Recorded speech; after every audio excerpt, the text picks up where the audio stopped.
posted on that. Good luck, definitely. Yeah. And Definitely. thank you. We have Professor is in the office. So let's see if we can get a little bit before we do say goodbye. Let me see if it's this one or that one. There we go. Hold on a minute. There you go. Let me see which one we got you on.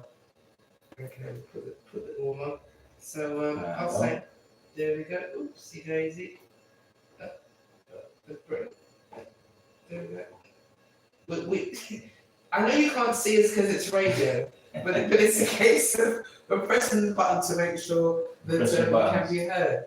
So let's have a quick hello goodbye as we move on. What are you going to say, Mr. Professor Johnson? Good evening. Hi, Carol. Hi, good afternoon, good evening. Hi. I'm okay. I was just doing a little bit of fiddling around, and I think I've made a significant technological advancement. Yeah, we are now streamlining. On it's not just football. For those of you who want to look at us and what we're doing, where we're at, that's exactly what's happening now. Due to copyright infringement, we have to make sure that the music it can't be heard here. Okay. All right. That's exactly what's going to happen. So I'll just quickly going over the diary which was to be had. We're going to find out more about Next Generation when they'll be next at more like in June, and it was really good to hear about the Women's Innovative Conference and also about the work that was done with schools and the children over the recent times. So I want to thank you very much, Carol, and we look forward to speaking with you next week. Last words. Thank you. So I'm at Civil Service weekend early on Sunday to do some race carry trials. I might be going, and I'll depend on the weather, but a young girl called Brooke Kitson, who I met last year, she's a stock car racer. She's racing at Northampton Speedway this weekend on Saturday. So I said to her I will try and go down. So hopefully I'll get to report from a new thing on motorsport. Brooke Kitson, come on, Brooke. Oh wow, stock car racing. Stock car racing. What? Oh, come on, the F1 and All Sports Radio talk show. Davis, World Sport. I remember that with Speedway and speed bikes and all that stuff. Wow. Man. In fact, we haven't got one of our judgments. That's going to be interesting. We'll see. We'll find out. All the best to you, Brooke, and let's have a little bit of this, and we'll get there. That's what we'll do. We're going to get there. Thank you very much. Much love. Be well. Okay. Bye, Carol. Bye. We're live. We are live. We're streaming. We're global. We are global. Yeah. We're going to Miami. That's what we're playing right now. I can't hear it, but that's what we're doing. Yeah. We can't hear it. Right. We don't want YouTube to hear it. We're staying on the right side. So how you doing there? I am fine. I'm absolutely fine. Yeah. Okay, good to see you. Yeah. I'm just like kind of excited. You're just rummaging around, and I found something. Oh. Yeah. And we just live. We're live. We're streaming. Okay. Yeah, and we can see. Everyone can see us. Everyone can see us. Yeah.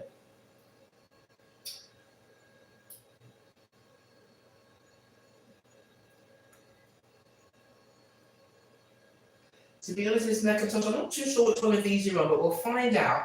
But with that said, what Mr. McIntosh, I'm talking to the Professor. Yes. So, Professor, I'm really pleased that you're in the studio.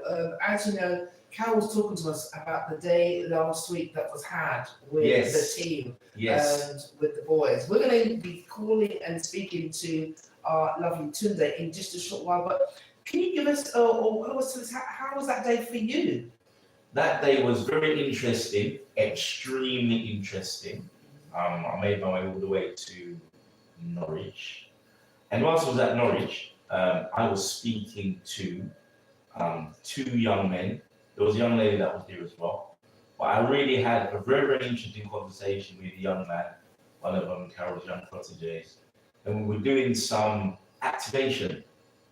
activation work. So we got muscles. Well, nothing like going from 0 to 60. Very few things go from 0 to 60. Most things go through transition.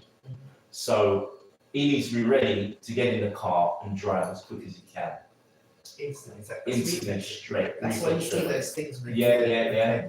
So I've got him doing some activation. I've done a little bit of some massage stuff on his limbs, and I've got him doing some skipping. Oh, that's good. Yeah, Skipping, skipping. Yeah, and he went, "Oh, this is good. This is okay." And what's skipping good for? Yeah. So skipping really, when you've got that, the foot has got when the foot's got to go down and clutch gas and do it quickly. You've got that part between the ankle, toe, and the knee and the hip. To get that all activated where that can move really quickly, you've got to be able to skip. So the skipping, the main aim of the skipping really is kind of activate the hip, activate the knee, activate the ankle, and activate the quadriceps. And also as well, you've got around about the glute in the hip area and the TFL muscle in the hip flexor. So to activate all those muscles, so when you do that very quick clutch, brake, gear action, your legs are all ready. You've got everything. Yeah. So do the skipping, really quick skipping. Okay. Is for high heels, that's what I used to do. But it's true because you want to make sure, as you say, you can do it. Yeah. So I got mine skipping, and it's good, good for the gluteus maximus too. Yes, it is very good for the gluteus maximus. And somebody walking around the house, I definitely do some skipping. But a little bit more Miami, we're going to talk to the lovely Tunde in just a moment, and she's going to tell us what's been going on. I'm still so happy that we're going to Miami. We're going to Miami. Okay. So with all that said, I think, let's find out what's happening with Tunde and the football world. In fact, in saying that, the last thing I said was I watched a little bit of the Lions and Arsenal. Was it Arsenal? Yes, Lyon. Yeah, that's at Lyon. Yeah. And it was 1-1 at a time. Let me make sure that I've got the right microphone here for our girl, before we can't hear shit. It was 1-1 at the time. And then it became a different score. I think it was 4-1. No, it became 2-1. Sorry.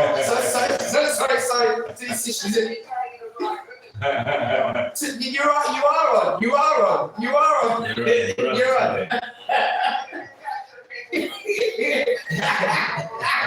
Love it. Oh man. Yeah. The UEFA Women's Champions League semi-final, first leg, and Arsenal was at home playing Lyon, and Arsenal came from behind, and they managed to win that game. I also said it on the BBC. Okay, but it's 2 legs, and the return leg is happening on the 2nd of May over in France, 2 p.m. kickoff. Okay. All right, Yes. so half the job is done, and remember they are the defending champions, so they need to All right. Every face. That From behind, it was like you never give up. You know what I mean? It was a couple of defensive errors, but you have to capitalize on them. But at least they, jobs. So with does that mean they have to win both games? Well, you know what, right? Arsenal will go to Lyon, and the game will end 0-0, and Arsenal, that's good enough. Why is that good enough? Because the results from the first leg, the 2-1, they're 2-1 up. Okay, that's what makes a difference. You don't go to play for a draw, yeah. I know, that's right. It's going to win, and then there's no complications. Don't mess about. Ideally, keep the clean sheet, put the goals in the opposing team's job done. So we see, and then the other matches, Barcelona and Bayern Munich, and that's level at the moment. So we have to wait and see. So that's the UEFA Women's Champions League, Okay. Well, over to you today. Take it away, and we'll chime in if we can. Okay, right. So I'm going to take it back to last week because the Premier League was happening, and it was coming down to the nitty-gritty. It's hotting up, Oh my God. So we had was it Tuesday night? Anyhow, Brighton beat up Chelsea. They did, didn't they? They did. Danny Robert was banging a bit, you know what I mean? Well done, Danny Robert. And then Bournemouth played Leeds. Leeds equalised in the 97th minute, so they made that 2-2. And you know what, right? Burnley played Man City, and people was wondering how many Burnley are going to concede, but the final score was 1-0. It meant the goal was scored by Haaland, but it means that Burnley are relegated officially. That's it. There's no tennis. Okay, I didn't realise that. Yeah. Well, you know, I'll keep you updated now. You know, the big arm out there were loads of walls. Both of them are down. What about Chelsea's announcement, Tunde? Second, After the 3-0 defeat, what about Chelsea's announcement? He said something about. I'm coming there. Okay, wait. Hold back, Professor. Beautiful picture, yeah. Nottingham Forest are fighting. They're still fighting in there to stay in the Premier League. Listen, they beat up Sunderland. Sunderland are normally good at home, but they lost their way, boy. They got beaten 5-0. At half time, there was already 4-0 down. At home, just like, wow. But that's football. It's a funny old game, as we know.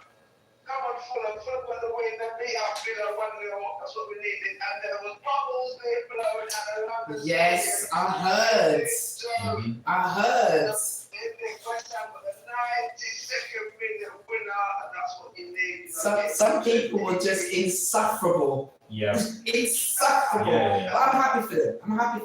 They need a point share because they're only 2 points above Spurs. It looked like war. Yeah. I tell you, that's very tight. Yeah. And Spurs managed to get a win here. It's the first Premier League win in December. Yeah. December 2025, they managed to beat Wolves 1-0. And I'm telling you, that could have even win that game. Arsenal beat Newcastle 1-0, so they're still fighting. It's not over, you know. No, it's not When Man City beat Burnley, Man City took the lead of the Premier League. We went top of the Premier League, but then Arsenal beat Newcastle, so they're back. So it's going to go down to the last thing there. And then yesterday night, you know, the Bees, they were close. They didn't stand up Man U, but it was 2-1 to Man United. And I didn't mention Crystal Palace, who lost against Liverpool.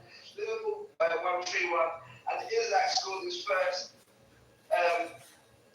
Premier League goal at Anfield. He's been at England for a little while, but he came back and he managed to help Liverpool get over the line. So yeah, speaking of Liverpool, because what happened in between the Premier League and then on the weekend there was an FA Cup here. Chelsea in that door, that door was revolving so fast you can whiplash. Clinton didn't even get a jump on base, Salah on the door. Yeah, he's already out. Yeah. Is that what's happened? Mm-hmm. I didn't, we talking about the manager. The manager, Yeah. He was at. Yeah. Okay. But it's also for 106 days or something. Yeah, 3 months he's up, gone. So they've got this interim, caretaker manager in, and then they're out. Yeah. Look at who's going to be brave enough to. You know, we really should ask why, but I didn't think they were doing that bad, were they? Well, for Chelsea they were, and you know, Expectations. And it's also easier to sack the manager than it is to sack the 10 players who weren't doing that on the pitch. Yes. You know, that's a very good point. It's easier to sack the manager than it is to sack any of them players there who really are accountable. Sharp. I suppose that's what it boils down to because, yeah, that's the scapegoat, isn't it? If a Really? player decides to launch a mutiny against a manager, in a lot of instances, there's very little the manager can do. If the players decide to go against you and down tools, which is the term that they tend to use in football parlance. I hear that a lot, and it's one of the things I don't get it because you don't only play for the manager. You've got all them. Where's your pride? Thank you. And the people you support, and some of them there, are just like, I would just save money or probably even get into debt to have a player. You put that on, Yeah. and then you get vexed when you get, I don't put on any, you should go over the line. But when the people are doing so, you shouldn't be doing. But hey, I respect the person just paid £100. They spent another £200 on the kit, and you can't even bother to wear it with pride. Stop it. Yeah. A lot of players get more money than the managers, don't they, nowadays? If you look at contracts nowadays in the Premiership, a lot of players will get more money than the actual manager. I wouldn't know. Yeah, that is. Oh, you know what, right? The setup, should always be respect, and you should always play with pride. And you're playing for the club. You should never down tools. For Chelsea Football Club, when supporters when they're cheering your name, you put their name on the back of their shirt, when they spent big money for. You're earning more money in a week than some of them are going to earn in their lifetime. And it's disrespectful. So I love football, but that's why I'm not a supporter, because I think I'm not feeling like I'm not going to have the ball on the pitch, which you can't do, so I'm so vexed. I'm going to hold myself back. It's disrespectful to just down tools. It's upsetting to see, and it's upsetting that, at the end of the day, enough money, good managers ain't getting a chance to do what they want to do, because some of the players are actually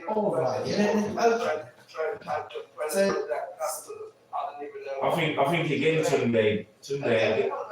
Johnson don't fix up, they can reach their European place. But it's tight down there, the spots for Europe, although he could look like even Premier League might have 10 European spots the way things are going on.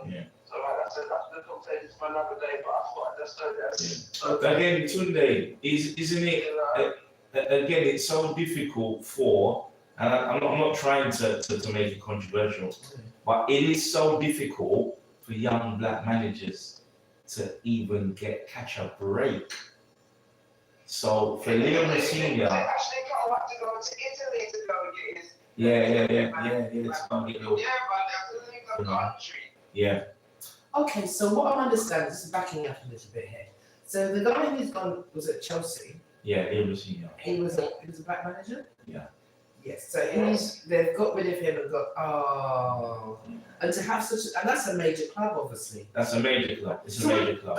And okay, hands up, I don't know. So what about the guy who was okay, so my next question is, where else are there black managers? The Hammers. West Ham. Yeah. And that's it. That's it at the moment. Yeah.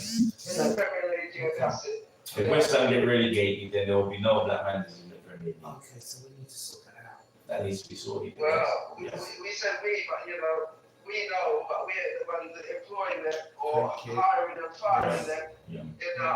So there's been no managers fight since, but we don't want to talk out of turn too soon. But you know what, right? Mm-hmm. Even though the manager's gone, the football never sleeps here, because tonight is in the men's, it's the UEFA Champions League semi-finals. Alright, so tonight is Paris Saint-Germain against Bayern Munich. I mentioned it because Harry Kane plays for Bayern Munich, and they love him over there, he's banging the goals, and I think he's going to stay there for a little while. Okay. But it's tomorrow night, Tomorrow night is the game where Arsenal are away to Atletico Madrid. That's 8 p.m. kickoff, that's in the men's UEFA League semi-final first leg. Okay, so that's Arsenal playing tomorrow night. That's the game. And also, actually, so that game kicks off at 8 p.m. And in the Women's Super League, strategy. Yeah. Arsenal women are playing Leicester City. I just said that both the men's team and the women's team will be playing tomorrow night. Arsenal women will be at the Emirates, and the men will be in Spain. Okay. And cheer them both on. The Arsenal women's game kicks off at 7 o'clock, and albeit if I can sort the tickets out and on my phone, then I should be going to that match, I'm struggling with technology, but we'll get there. No, that's fine. Other than that, if the flight tickets come through, you'll be in Spain. In my dreams, I will be in Spain, but I will be definitely at the Emirates. Brilliant. Okay, so I did mention the FA Cup, Yes. I mentioned that because in between Chelsea being beaten up by Brighton, and then the FA Cup happened. They played Leeds. They managed to beat Leeds 1-0. In the other game, it was Man City, and they were playing Southampton. Southampton scored first wicked goal, and then Man City scored 2 late goals. And so that was that. So the final, people get your pens ready or get your finger ready, a little pad there, because the final for the men is on the 16th of May, and that will be Chelsea against Man City. That's the FA Cup. Chelsea.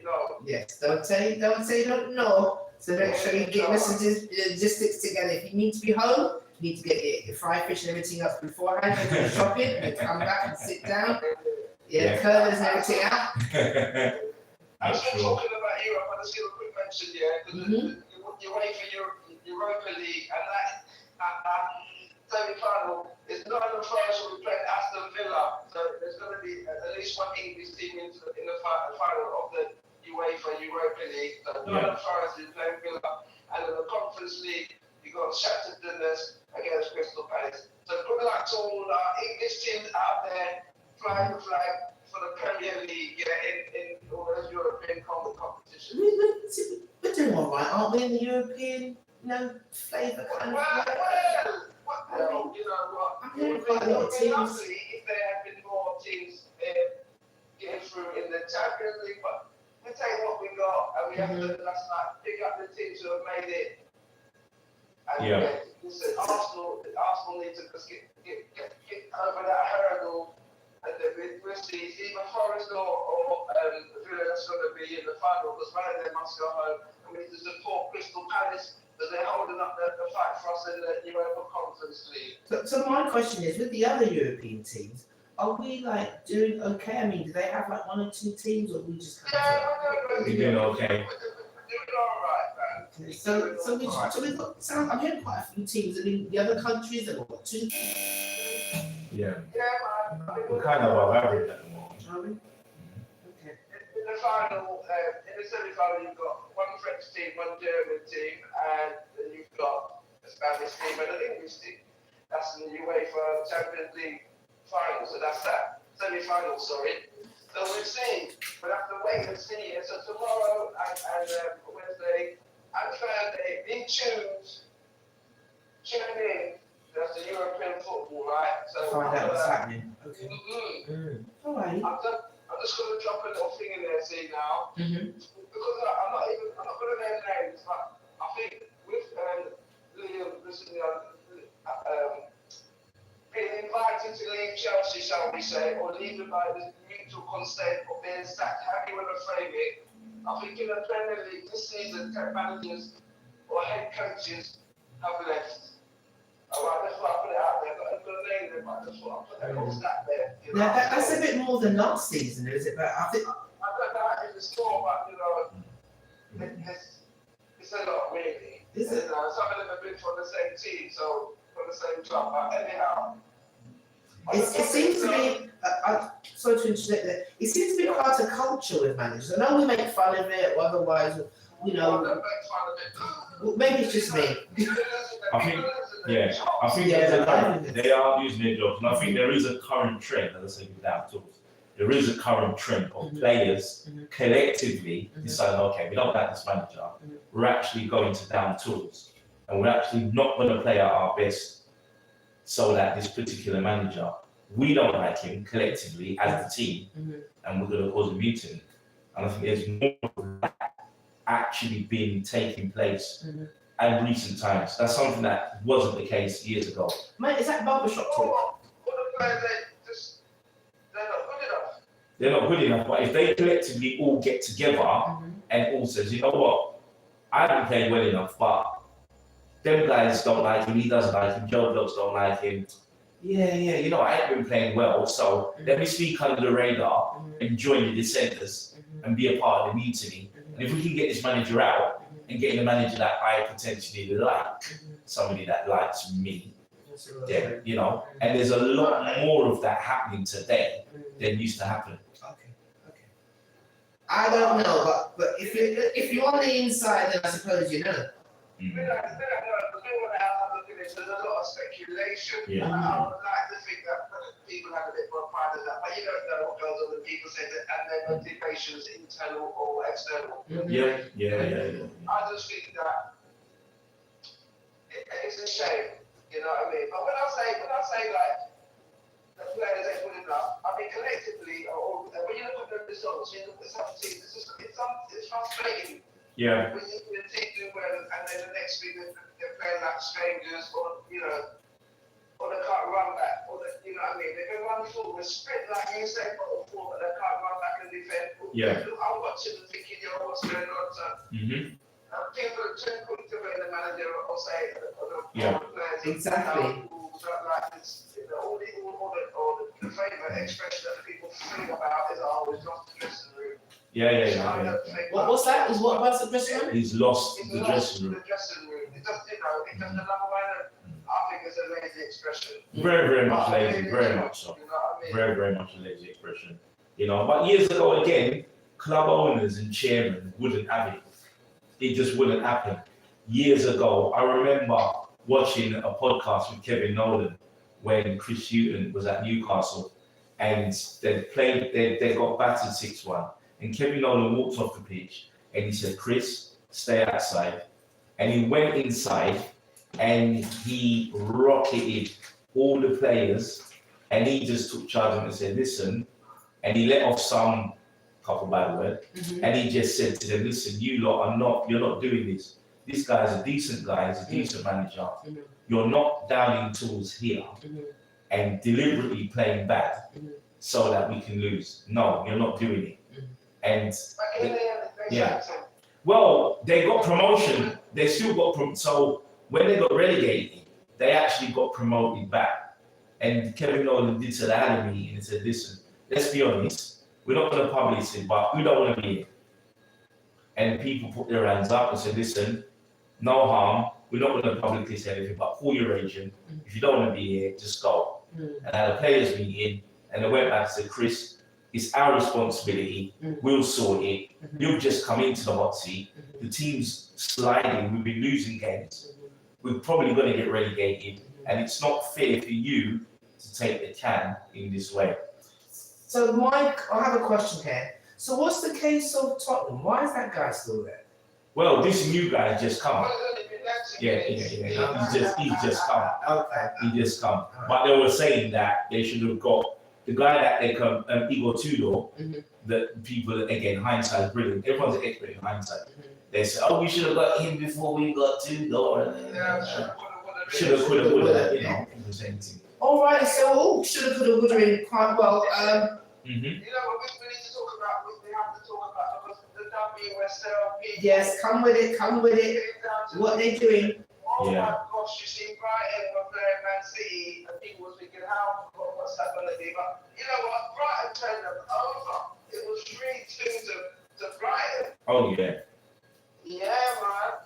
I'm just going to, although Man City is still top of the table, it's kind of like, it makes it more interesting because they're going to run away with it. I'm going to tell you how they came up with slipping if they give the other scores, because well done to Sam Kerr, because she was out for a long time with the ACL, which is the crucial ligament damage, but she has equaled Chelsea's WSL scoring record with 63 goals. She banged in 2 for Chelsea on the weekend, and they beat Everton 4-1.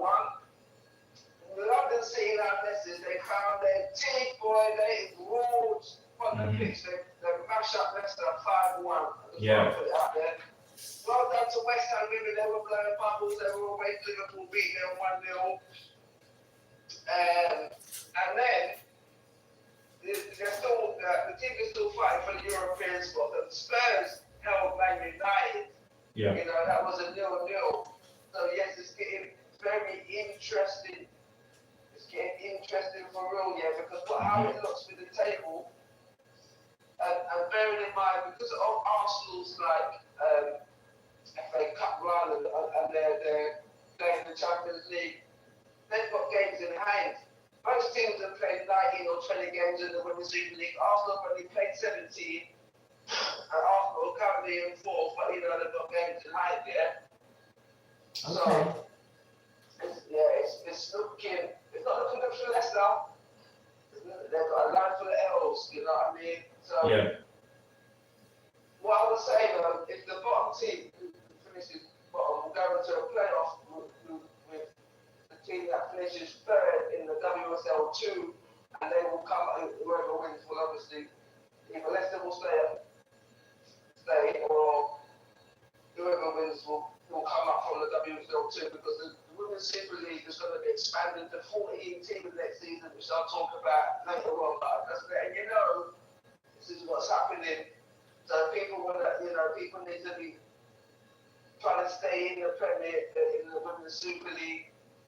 Man City, for the women, it's only the top two automatically qualify for the UEFA Champions League, and then Okay. which is third have to go into like a Champions League qualifier, and that third spot, you know, Manchester United are currently sat in it, but they play 20 games. Also, when they play 17, there's a point between them, so it's not over yet, and there's not many games left. See, that's the difference, because there's not many games left. I mean, it's going to be interesting. But also, that's the prepare me, because you hear all bits of news live and direct here on www.bbmcradio.com. But I can tell you what I know is shared advice. So just so you know, Marshall come for next year, because I heard that Chelsea women are going to be playing all their WSL games at Stamford Bridge next season. well, that's good news. They were saying goodbye to Kings Meadow, and which has been a home ground for enough years, but it normally gets sold out there. So they're moving to Stamford Bridge. So the people need to get there and fit it, support Chelsea women next season. The WSL games at Stamford Bridge. That's good news. Will they be shared? I mean, obviously, it's shared. They'll be sharing it with them. Who they'll be sharing it, right? It's the main stadium. So the men, Chelsea, the men will play there or whatever. They just have to sort out their fixtures and whatever. But yeah, it'll happen. They have to make it work. Arsenal women play their matches at the Emirates. So. It seems to work more time. So with that, what can we really look forward to before we go on to the other? Okay.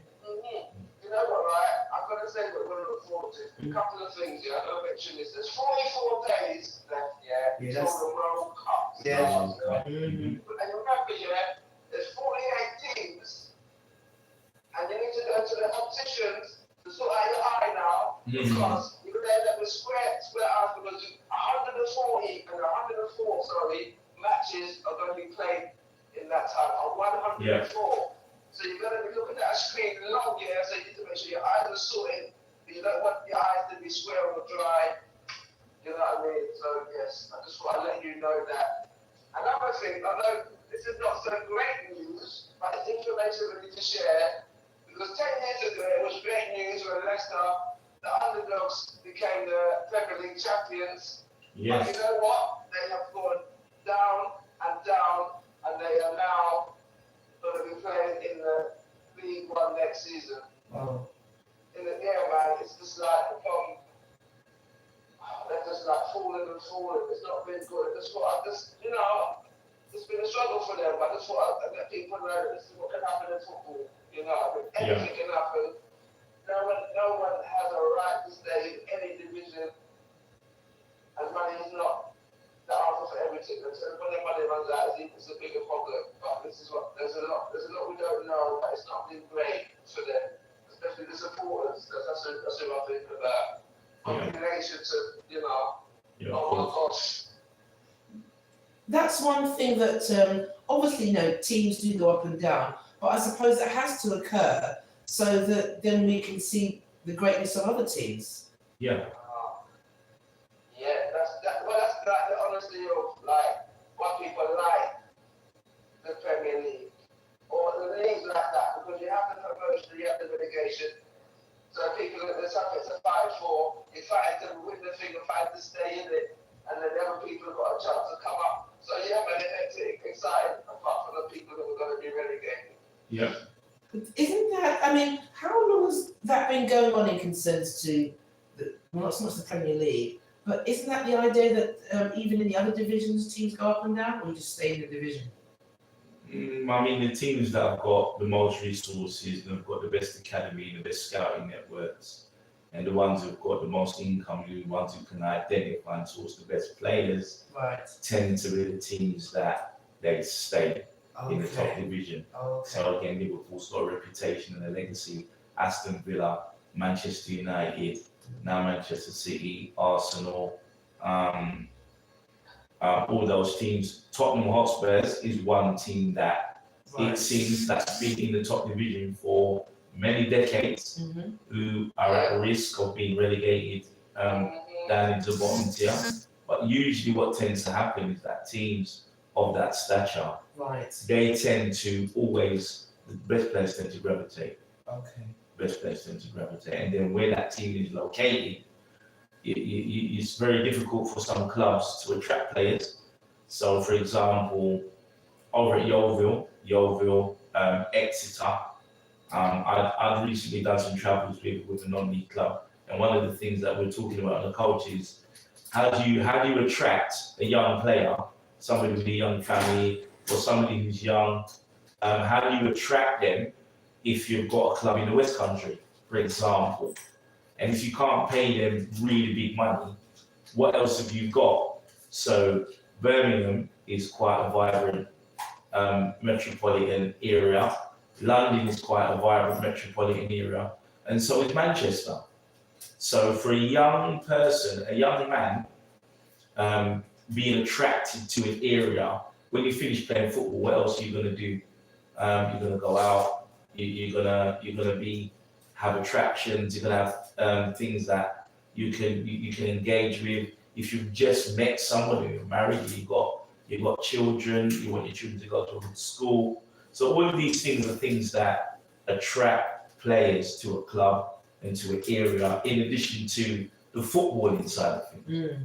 So, I agree with a lot of that, but I think like too many of them is being dangled with pound signs, all these like crazy contracts, 7-year contracts, and they're not thinking about their own, because they end up like sprinters in their backside because they're sat on the bench, but they could be learning their trade. that is. The 70s, the under 17s, under 18s, under 21s who go out there for England and win the thing, you never see them play in the Premier League. No. But they could be and should be. If you're going to have the player in your club, learn about, let them get an education, let them play. Yeah. Let them get stale.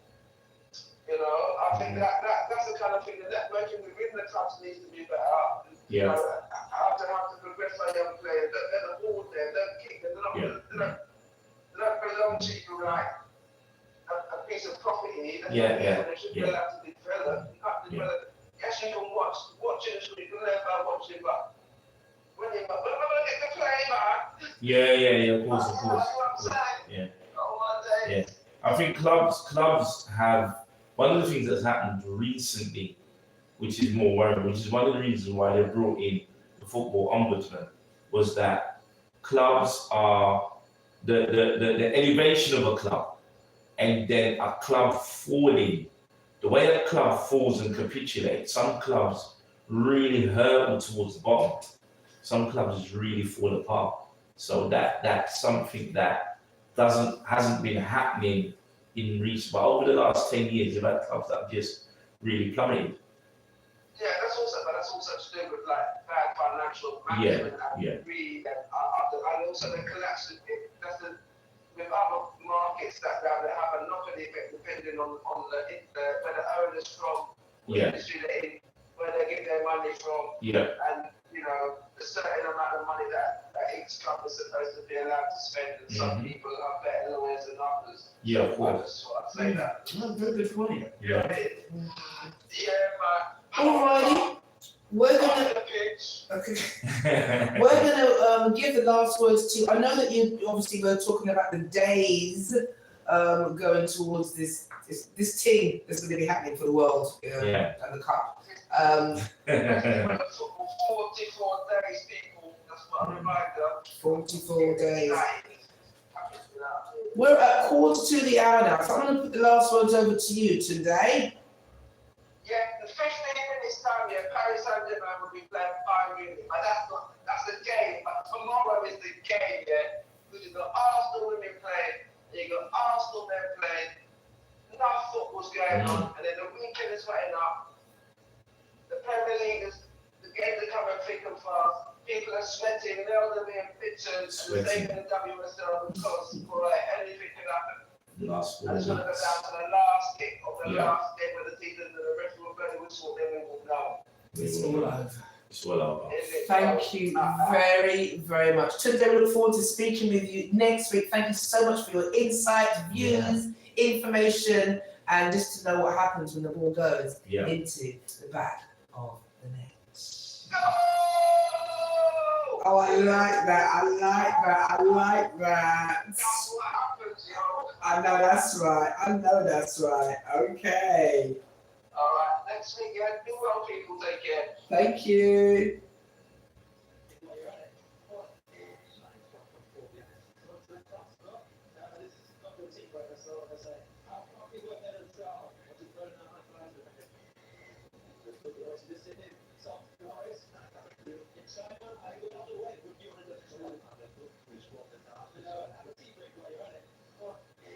That's right, that's what you said. Have a tea break, mate. Get on with it. Have a tea break. Salt and sugar. Actually, no salt. Salt sometimes. I don't mind it. I don't put salt in my tea, no. But, sugar, why did you say that? How do you like your tea? Professor?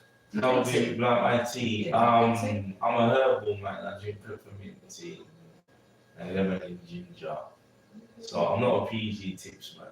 I do like a PG tips from time to time. But do you ever put honey in yours then? Yeah, man, all the time. Okay, well, what a difference a day makes. And I do hope that a day is going to make so much difference for the Army team, actually for Lewis Hamilton.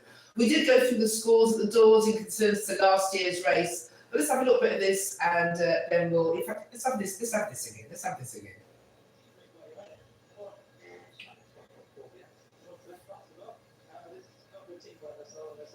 I love that.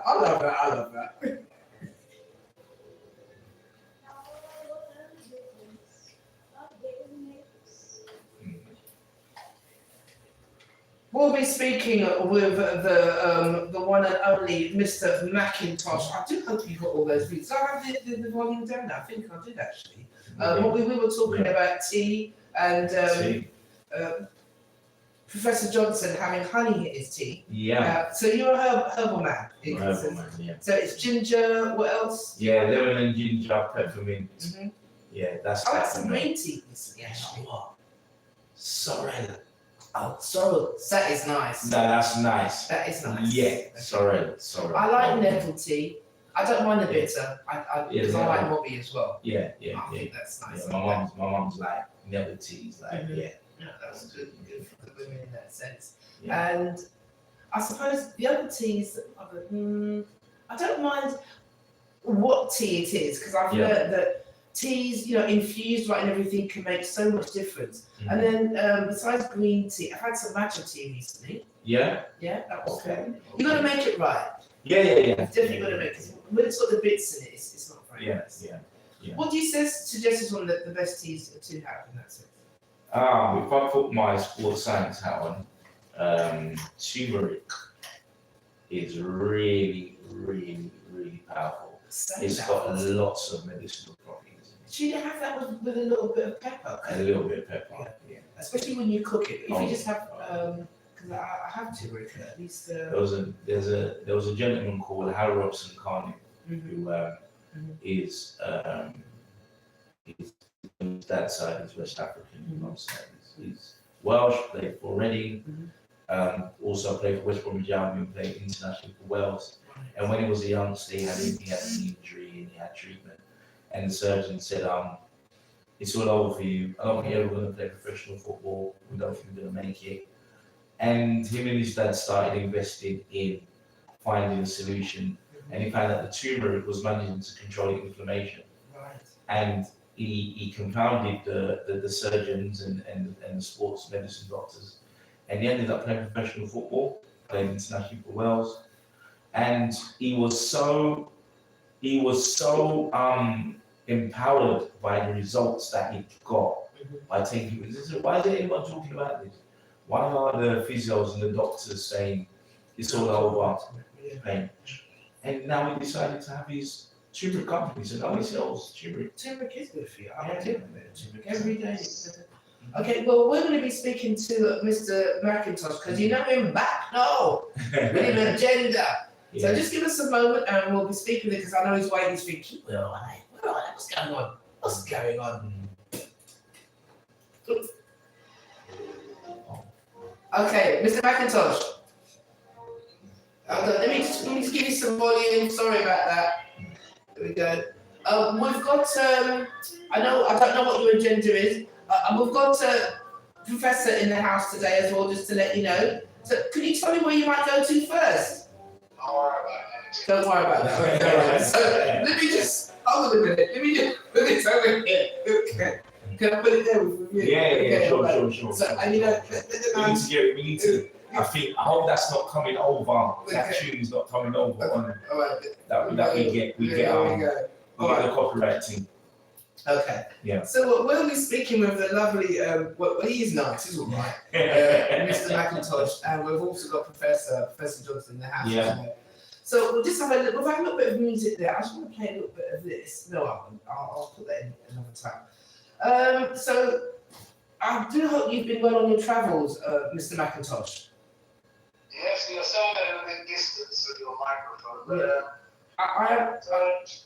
Okay, I am a little bit distant, but we can hear you quite clearly. Just to let you know. I returned to Old Blight here last week. Got stuck down by a bit of a stomach bug. Mm-hmm. But I'm now fit and I'm ready to go. Well, it's all yours. Go with it. Well, I'll start off with some area. I know you said something saying about athletics, and I'm not going to start with the London Marathon. Because when I was in Grenada, I went to what they call the Carifta Games, which was held in Grenada. The Carifta Games, for those who don't know, is the top junior athletic meeting in the Caribbean.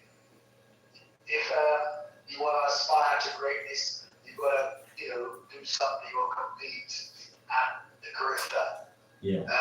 Grenada was the host country. And to be honest, I was a little bit busy. The stage event was fine, everything was hunky-dory. However, for the home, usually when you compete in your home country, you get that home team bounce. And for some reason, it didn't sort of inspire the Grenadian athletes.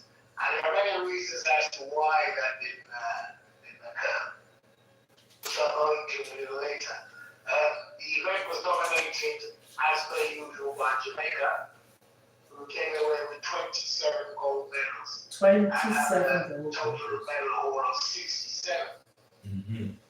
The Carifta Games ranges from, I think it's 14 years to under 20. So they have that rate. Oh, sorry, under 17, sorry, my bad. Under 17 and under 20s. So two sort of categories. But Grenada hosted their largest contingent because obviously they're on home soil.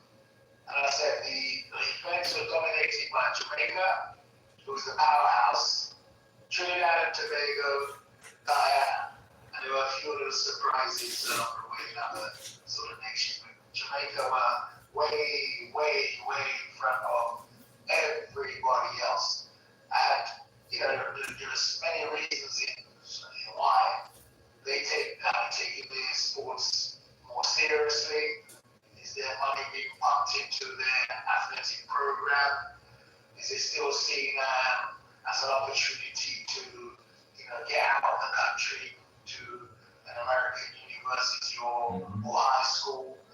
There are many sort of reasons. And I said I was being a Grenadian, I was a little bit disappointed in the performances. Now, one of the reasons, Professor and Sheda, is 2 weeks before the Carifta Games, which is your premier sporting event for young people in the region. Yes. 2 weeks. Mm-hmm. You had in Grenada what they call Intercom, which was the school's championships, right? Which is the biggest athletic event internally in Grenada. Not the national championships, but Intercom. It's the supremacy between the various schools. Yeah. Now, you had some young Grenadian athletes who had made the qualifying times for the Carifta Games, but they were also representing their school in Intercom. how could you, as a coach, have somebody who's qualified for the Caribbean Games, who potentially could be seen by a scout and get a scholarship in the US or anywhere else? Yeah. How could you have an athlete doing 9 events 2 weeks prior to a major games? Very selfish, It's unheard of. ridiculous. So does that come quite as a big thing being selfish? Did someone obviously incur injuries, or obviously they weren't at their height? Well, I'll give a name. There was one young lady called Annalisa Brown. Yeah. She actually came away with 2 silver medals in the Caribbean. From my perspective, although technically she ran 4 races, those silvers could have been, those bronze medals could have been silver and potentially gold medals. This young girl did 9 events in the intercom. She did the heats of the 400 flat and then the final. So that's 2 races. She did the heats of the 800, then the final. That's 4 races. She did the heats of the 1500 meters and the final. That's another 2 races. She competed in the 3000 meters. Wow. Then she did the 4x1 and the 4x4.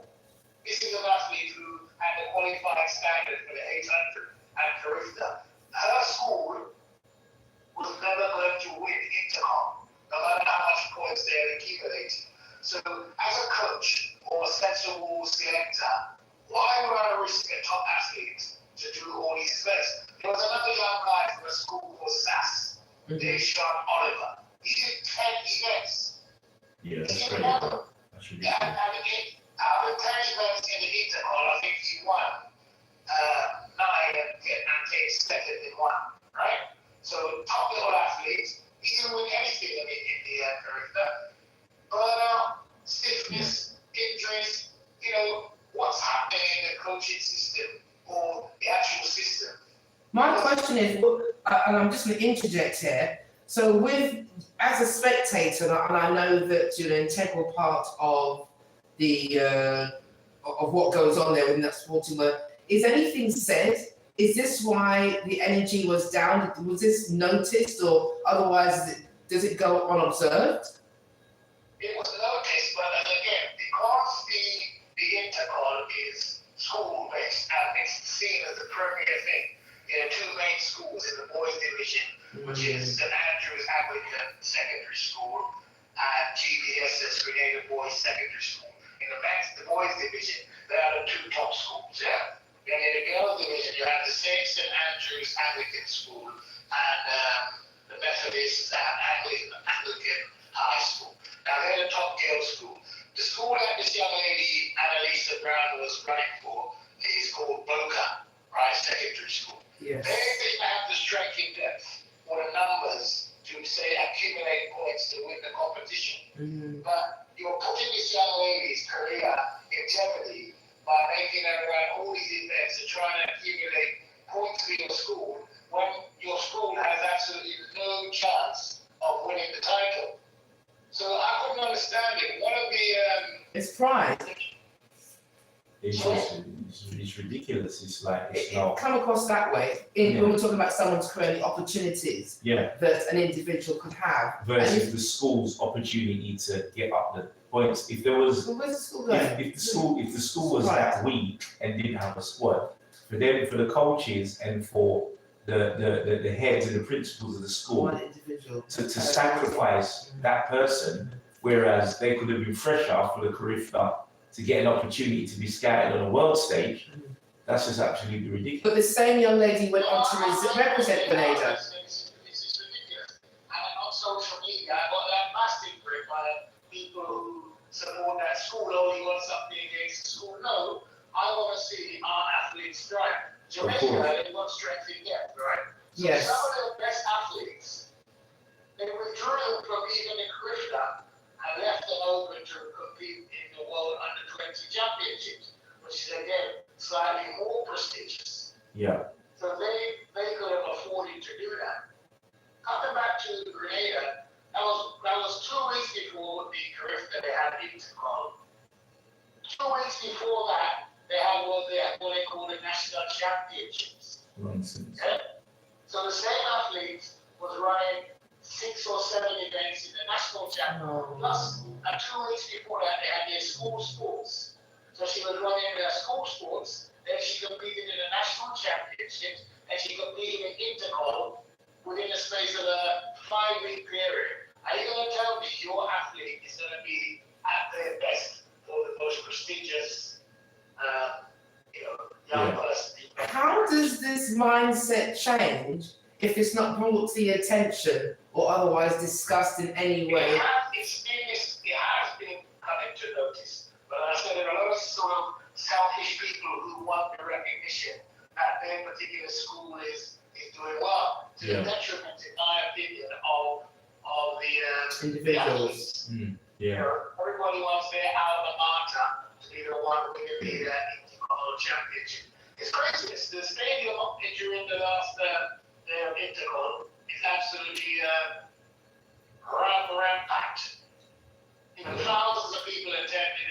All the young people from the various schools attend, and it's the big thing. You have government ministers who turn up in their old school ties, etc., etc. So the Intercol is a big thing, but from my perspective, and as a person who has brought over athletes who've been able to compete in this country, I found it ridiculous to actually see, the standard or how poor the Grenadian athletes perform at their home sports. So how do the scouts get to speak to coaches? Who I think in time will be, I can't remember, her name escapes me, but she won the 200 meters in the under 20 category. Mm-hmm. And I tell you what, her name will be heard if she continues on the world stage, because she ran a time at the Caribbean, I think was the 6th fastest ever 200 run by a Jamaican Oh wow. athlete of any age.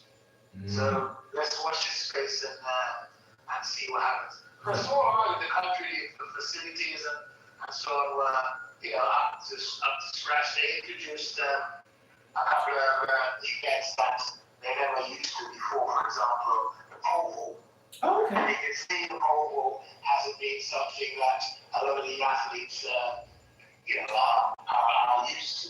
Mm-hmm. So the actual techniques, That's a good one. drop to Nobody might need to jump over as well. And even the hurdles, 110 hurdles, for example, it's a new thing in certain, for example, the Grenadian athletes. You can see how they're hurdling and jumping like totally up in the air compared to the Jamaicans, the Trinidadians, and the Ghanaians who have been hurdling for a period of time. Yeah. But it was a good experience to see the next level of, or the next sort of athletes who are going to be coming through. So is this hosted by a different island every year? Carissa, I think it is every year, and it goes to, it's every year or every 2 years, but it goes to different islands midfront. Grenada had it a year or two ago, but some other country was going to have it, but they had some dispute, so Grenada opted to have it again. Right. Mhm. Right. Thank you. Yeah. I really hope that culture. Yeah, it's a I soul. hope the culture changes. Yeah. But it changes through communication. To give the young people their moment, but it's something they have to look at. The last World Championships, for example, as soon as you won your race, first, second, and third, you were presented with your medal. Straight away. Now it's going up on the podium and so. Some people might say, well, you take away the effect and blah, blah, blah, blah, blah. But as soon as you won your race in the last World Championships, you were given your medal. When they were doing these, they were stopping the event for medal presentations. I'm of two minds about it. It gives young people the opportunity to feel great about themselves when they're standing on the podium. But it's also a time sort of constraint. You're putting the whole thing, elongating the event because constantly, when we're talking about these games, we're not talking about 20 races, we're talking about maybe 60 events in a day. Oh, Yeah. wow. So it's a lot. So the whole, rather than a couple of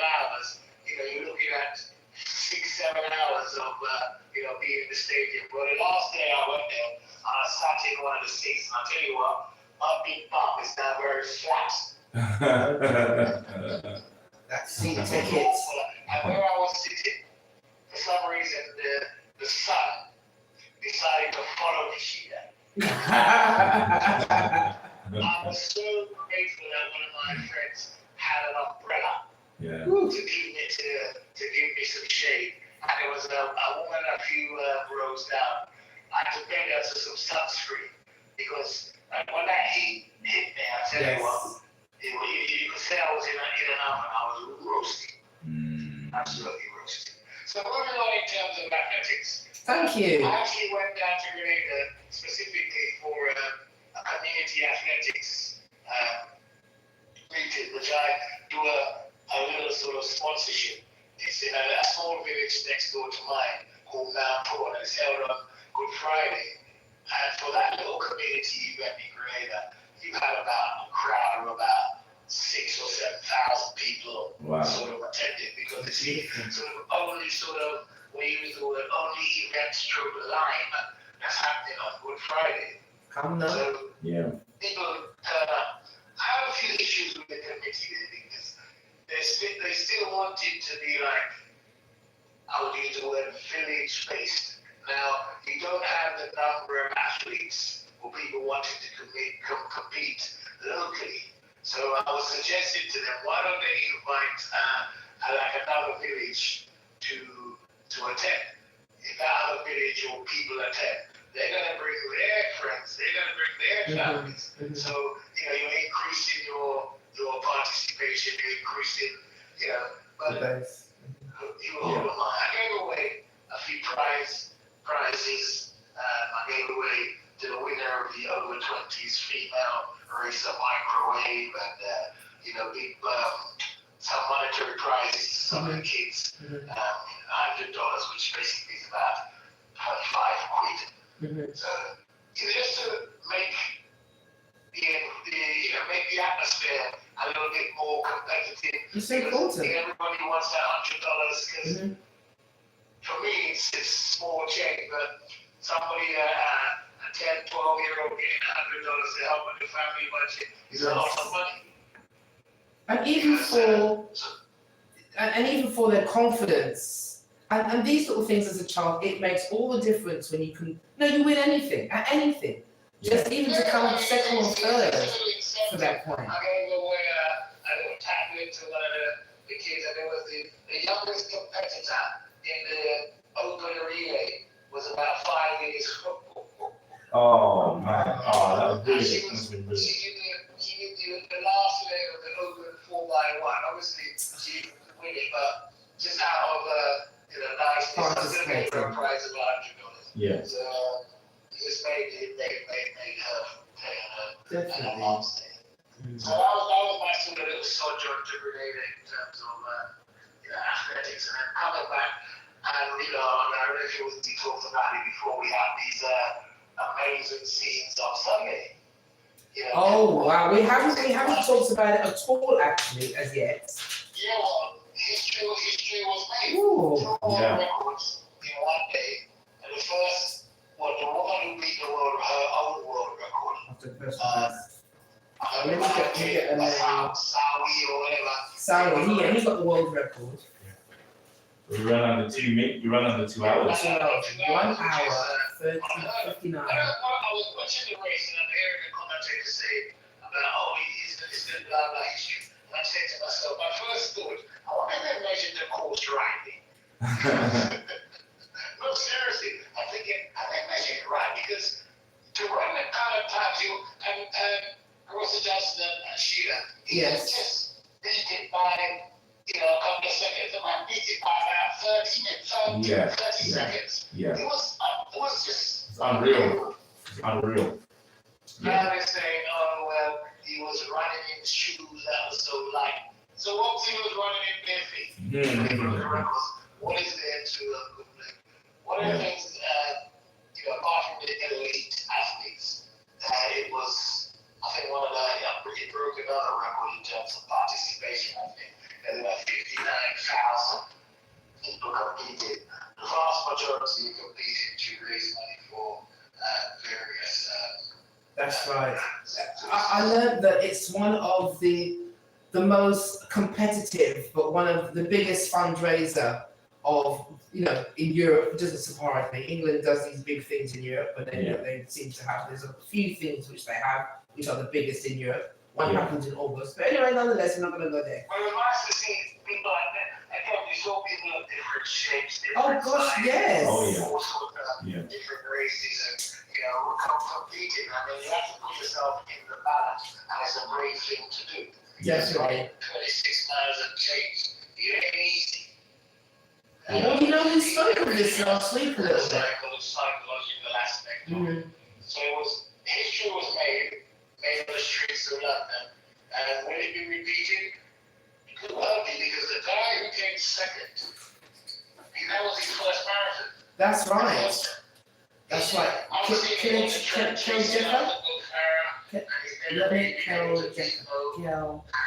Decides to switch to the marathon, run his first marathon, and he too went under the 2-hour barrier. Yeah, so who knows if he had to really concentrate on the marathon and it's the right conditions. Well, the winner, able to do it again. Subway, he started training in January. Subway, thank you. The winner, he started training in January. Subway say he started training, but I mean he's run before. Yes, correct. He's not a novice like Kajacha. Kajacha is a 5,000 and 10,000 meter runner. There's a big difference between 5,000 and 10,000 a track. I'm going to do a marathon. Do a marathon. Yeah, so different. It's levels. You're just going from one set. Marathon is just totally. Yeah, it's a different level. It's a different level. It's just what your body goes through. Yeah. Okay. But another body that is, and as we always talk about, the mind as well. Because Of course. you're running there, what are you thinking about? All sorts of things going into your mind once the fatigue starts to set in. People you see how some people actually finish the race sometimes. They're going to be lifting up and trying Yes. to finish. I saw some people just slip, which is what Kajalka was. Yeah. As soon as he came. And with the story that Professor had said last time, it concerns the first marathon runner who nearly died running at such a distance. No, he did die actually. He did die. So Yeah. at such a distance, which is why we have the marathon. It is. I do wonder why put your body through that, but then if it's like a mountain, it's there. Why not? Yeah. Maybe. Yeah. Well, human nature is always to push yourself to push yourself to a certain extent to see how far. We can go. It's there in some people's DNA. I won't be doing it, but I won't make it start. But some people, choose to do that for various reasons. To raise money. I said history was made, and it was really nice to see that. Just moving on, because I didn't realize we talked so long. Maybe 24 minutes already. Okay. Yeah. Okay. Just one moment, please. Yeah. There we go. Carry on. There you go. As we were saying. Just one other sort of footnote in athletics. And I was just embarrassed, I saw it not too long ago. Johan Blake, who was the second fastest man in history over the 1 and 2. He's announced his retirement from frontline athletics. One of the issues I have is when you start running in an era where somebody else is so dominant, you don't get the accolades that you should. And Johan Blake is a fantastic runner, or he's a fantastic runner, but because he wasn't in the speedboat once, and the fact that Paul decided, well, you know what, nobody's going to do that to me again, and they're breaking world records left, right, and center. It took away a little bit of Blake's glory. But I said he was one of the world will go down as one of the all-time greats. So last year he was running, and for a man who used to run like sub 10 on a regular basis,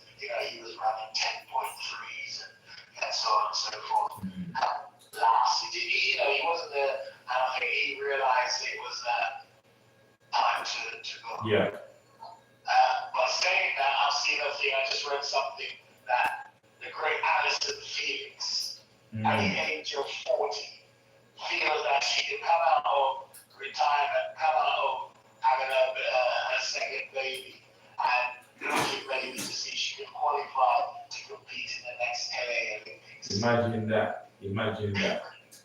Again, one of the all-time greats. Yeah. She's gonna try to ruin her legacy by, competing with such a young at the age of 40. Yeah. What's her sport? They say sometimes Athletics. when a woman makes a baby, it increases various sort of hormones within the body. So, let's watch this space. She said if she doesn't qualify, at least she'll be there watching with her kids. Yeah. I think she should start from scratch and watching with the kids. Yeah. Moving on swiftly. You asked me in terms of cricket. Well, that's really okay. Going on at the moment in India.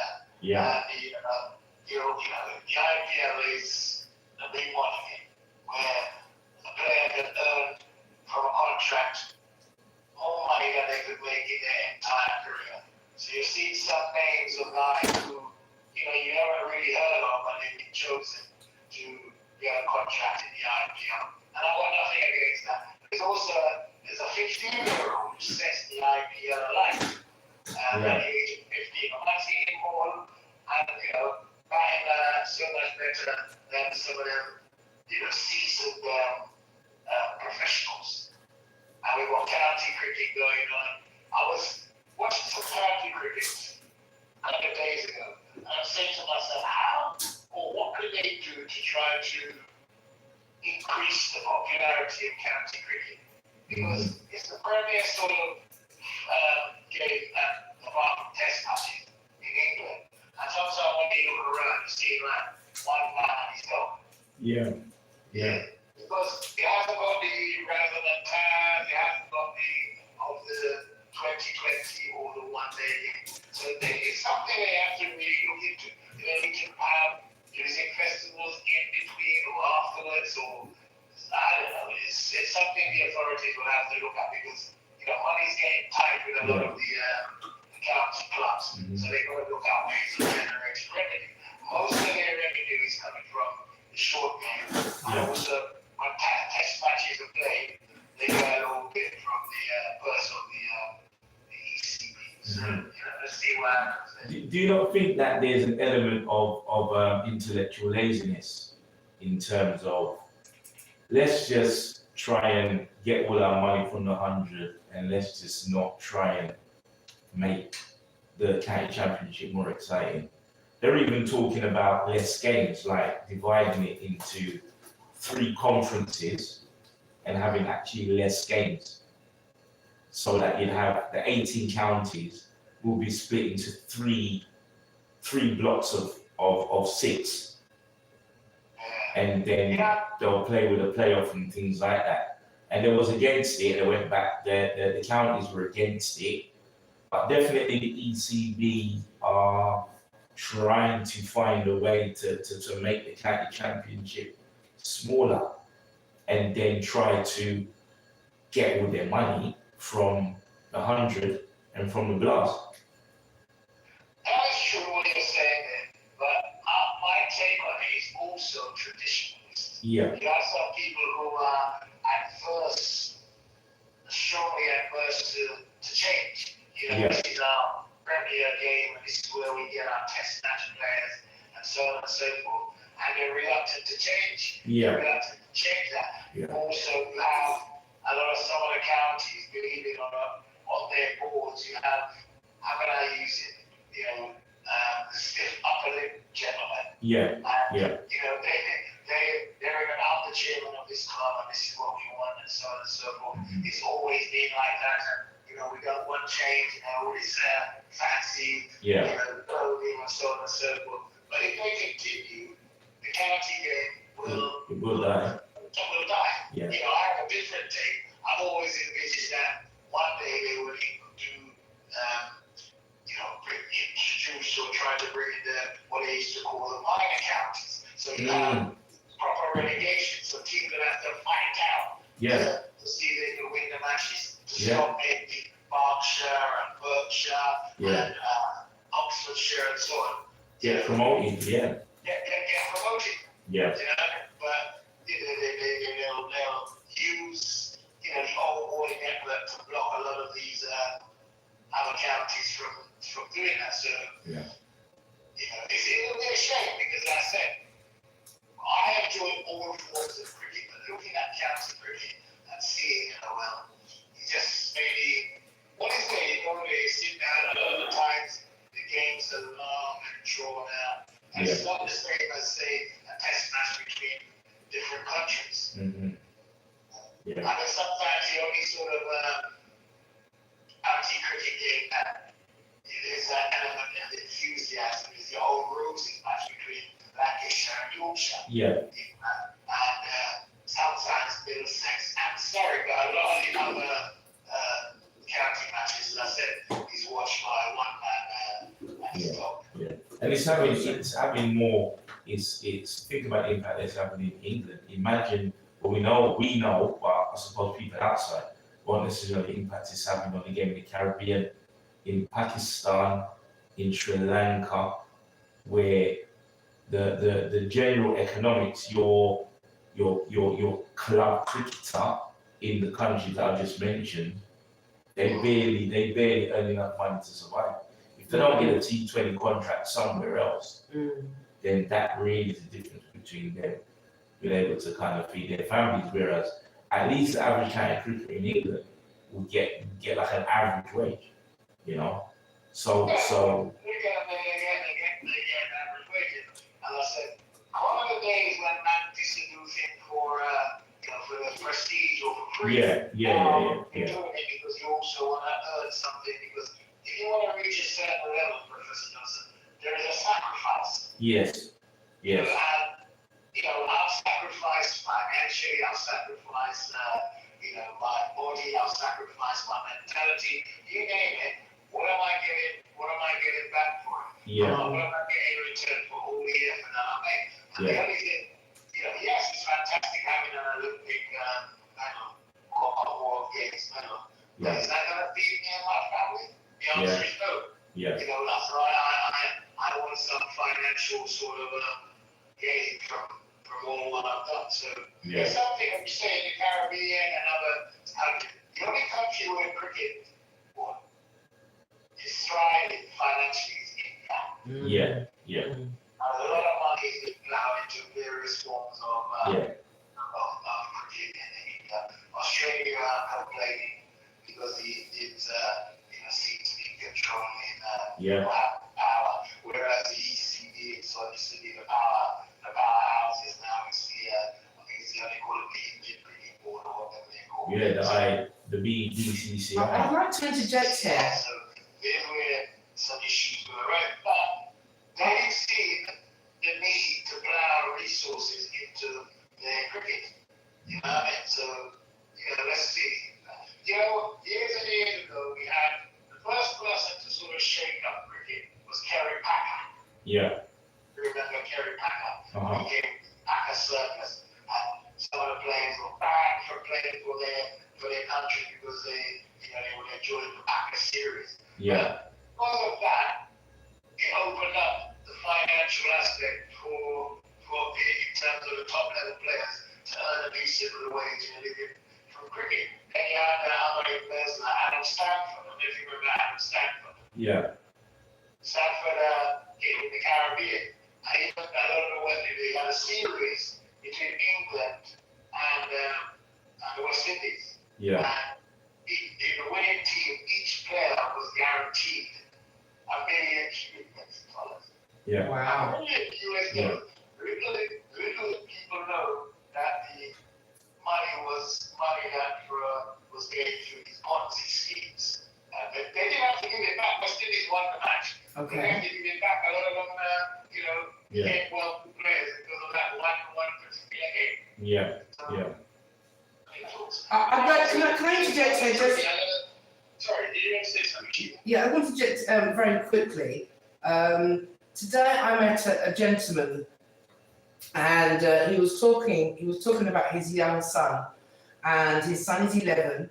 He does cricket, and he's trying to really push him. And he's been playing over the past few weeks, and he lives outside of London, so the opportunities are a little bit different.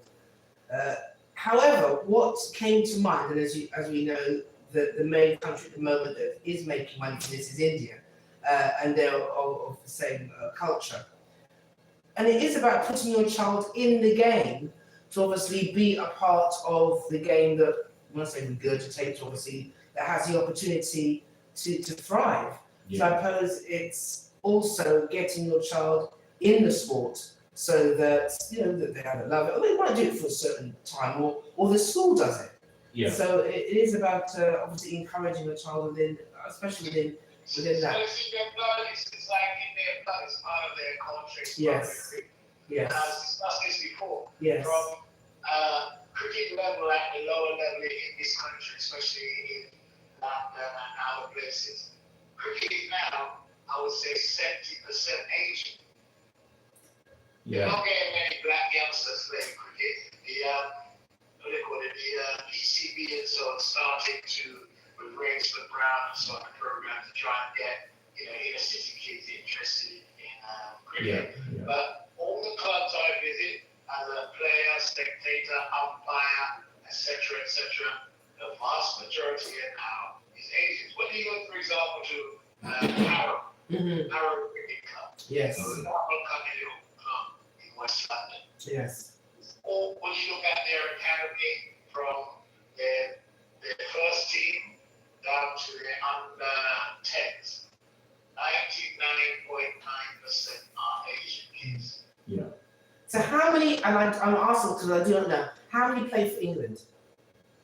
There's probably about 4. In recent times, they've had about 5 or 6. Okay.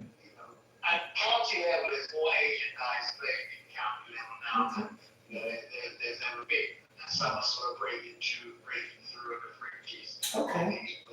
So, Alright. so, but 99% of the players, the clubs, and so on. When I used to go to play clubs, which, for example, like back in my days, Hampstead, for example. Mm-hmm. Hampstead was, in a particular area, was a rich white man's club. Yeah, They wanted the other black fast bowler because they didn't have fast bowlers, so we managed to get 1 or 2 guys to go there on little sort of underhand contracts. Mm-hmm. Mm-hmm. Now, say 10, 15 years later, you go to Hampstead and it's all Indian. Yeah. More Asian. Yeah. Totally different. And it's something that I've seen, the demise of black clubs is just like a plague. There are very few, I would use the word, especially in London now, black clubs. There wasn't any. Well, I can give you. With the Clive Lloyd competition, Yeah. the Red Stripe competition. I'll give you a statistic that I heard 2 years ago. That when I went to the African Caribbean Cricket Association, which was in the Clive Lloyd, it was held in the Clive Lloyd Centre 2 years ago, and there were 118 at the time registered clubs that were affiliated to the African Caribbean Cricket Association, Yes. and 60% of those clubs no longer exist. Wow. Yeah, they no longer To be exist. honest, the statistics of 60 seems quite low. In my opinion, it's more than 60 because I don't hear the names that I used to hear as before. I would tend to agree. Team is from Bristol, from Birmingham. Yeah. Luton, Yeah. all over, and they were all affiliated. And now you go to what they call the cricket list, there's few things you can look up and they're no longer in existence. Mhm. So I think with the Asian, I think also with the Asian community, a lot of the Asian parents are really primarily, their focus is not just the cricket. They've identified that a lot of the schools that are playing, a lot of the public schools and a lot of the private schools, a lot of schools with the resources, they find that if their kid can play, they can get access to going to some of those select schools. Yes. And then that's a route in where the parents are more primarily concerned with their education. So again, if you look If it's a at plan, it's a plan. yes, a plan, and if you look at within the West African community, you would find that a lot of black parents are trying to get their kids to, if they're playing rugby, they're trying to get their kids into playing and get them into a top school so that they can get access to education. And if being a good rugby player is something that, okay, then, there's an opportunity here where if it's a select school and they say haven't got the money to pay for private education, they can get them in that way, then that's an avenue, Oh, to be honest, I've got no issues with people exploring those avenues. Yeah, absolutely. It's all about networking. And Absolutely. making the best. You're meeting people who might be able to help you Yeah. in different ways. It's life journey. I go back to my days with myself and my brother. They rugby. We left, sort of London area. We moved up to Slough, and we were playing for Buckinghamshire. Yeah. And although we had, we experienced aspects of, blatant racism in certain ways or form, but that gave us the opportunity to mix and meet people of a different Yeah, of course. class, right? Yeah. One person is picking up a basket with your hand and eating a pie and a pipe. You went to places whereby, you sat down with your jacket and your tie. You had your meal with your knife and fork with your glass of wine and so it opens certain doors in certain ways. And if you were sort of, which myself and my brother weren't in terms of educationally inclined, we may have, ended up going, up the corporate ladder or going to some sort of prestigious education establishment because it opened doors. If you look at a lot of the sort of, as you rightly said, a lot of the black players who are playing rugby. Yeah. Some of them started from sort of standard backgrounds and now they talk Russian and Yeah, definitely. All right. So we have ourselves. Look at these things in a different way. As you said, the Asian community, they see it as a way of opening doors for some of their children to. Yeah, of course. And you can't blame them. No, not at all. Not in the slightest. No. I must say, I was sort of moving on swiftly. I was aware. I haven't had a chance to really sit down and watch too much of the snooker that's came up. I know it's reaching up in the quarterfinals. Yeah. And Iran's representative is there in the quarterfinal. I saw that. Yeah. It's nice to see because when you say world snooker championships, you want it to be the world, not Yes. solely English, Welsh, and Scottish players. Yeah. One Chinese guy who was the world champion. Yeah. Still battling through. But let's wait and see. My last topic is she mentioned in regards to boxing. I think I was away when I think Tyson Fury fought McMahon or whatever. I didn't see the fight. I don't know if it was a good fight. What I would say that there was a lot of baiting between him and Joshua. For me, the interest is gone. What are they going to do? The two, I would say Joshua's still relatively young, he's still good looking, blah, blah, blah. But I can't see it as something that I will put myself out to go and see. But people will. For me, it's just for them to make money. There's a lot of young, up-and-coming heavyweights on the scene now that are a little bit more interested in Milwaukee and what's the other one's name? Truma. These guys, for me now, are the ones that should be given the opportunity and to showcase it. Fury and the other one, actually Joshua, they have their time. Yeah, absolutely. Do you think this is the last one? Do you think this is the one that's saying, okay, I'm getting my money and running? I would say for both of them, yes. Especially for Fury. Yeah, absolutely. What they've got to prove. Yeah. As they say, the money is hard. Yeah. So they're going to prove why. Again, we said it before. Why put yourself? I'm sure they've invested wisely. Yeah. It's not like the old days where boxers from Bahama that don't have the nous to put their money into the causes. But can see this being a part of that, just put the last bit of money maybe in the bank, because there's other things that he's invested in. Also, maybe in memory of his friends, because he's obviously, recovering from trauma and grief in some respect. And this is a game, so this is a match which is it overdue, or is it just to be done? It's past its point. It's past itself, yeah. So is it a promoter's game? Definitely. And he's going to be 39 soon. Yeah. Okay. Fury is, I don't know how Fury is, but I'm sure he's older. Yeah.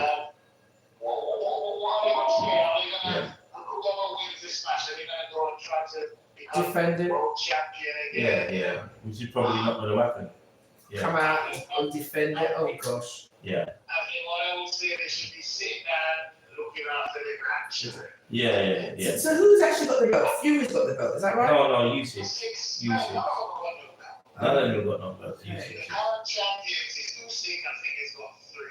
Yeah. Fabio Wardley, Got one. he's got one. Who's the other one? Somebody else has got one of the other titles, because I think they stripped Usyk of 1 or 2 of his titles. Yeah. So I don't know. There's no really outstanding Americans at the moment. Maybe he's making noises, but he's been there, he's been beat twice by British fighters, so I don't know why. He's had a few sort of dodgy fights and he's won them, but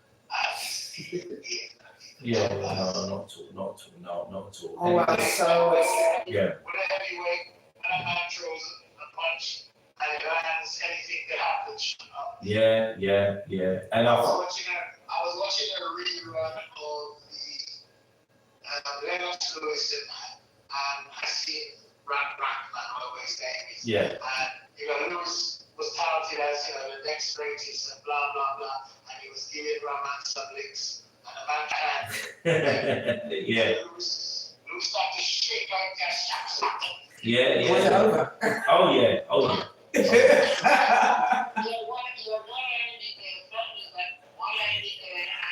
So Yeah. I mean, what a rematch, but that's a different story. Yeah. Professor Johnson, I'm going to love you what you do. thank you Yeah, so thank much. Been a pleasure. All right then. Be well. Yes, much love to you. Okay, thank you very much. Oh my gosh. So with that said, I suppose what you're really saying there is that there we go. What you're really saying there is that it was over. Yeah, it was over. I mean, one of the biggest, in terms of me watching boxing, one of the biggest disappointments. No, I'm going to take that back. The biggest disappointment of my boxing viewership from the first fight to the last was when Lennox Lewis finally did fight Mike Tyson. Many years after they really should have fought, and they were both past their best. Mike Tyson was not the boxer that he was. This is after Holyfield. This is after the Holyfield and all of that stuff, and Tyson and going to prison and everything. Oh really? And it's way after Tyson went to prison they fought. So really, it was an anticlimax. The build up and everything was really intense, and fight broke out in the press conference and like drama, and everybody started pushing. Yeah. But the actual fight itself, from a boxing point of view, was a massive disappointment. It's not good, when you look, especially with boxing these days. I just think a bit of skill. Yeah. I think that's what boxing is. Yeah. Like with any sport. Yeah. And when it's When the contracts and the promoters and negotiation gets in the way and the fight gets delayed, and they do actually eventually fight years later, it really becomes a disappointment. Because then they're both neither man is physically at their fighting peak. Pinnacle too. Alright, it's a little bit of musical combat. So thank you very much. Yeah. It was lovely to hear, obviously, Mr. McIntosh with his agenda. I've got a few things, obviously, you could mention that. Let's have a look at this. Yeah.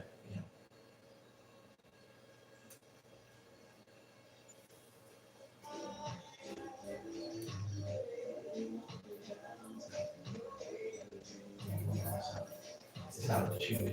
I can hear it. They can hear it. It's gonna might come out of that.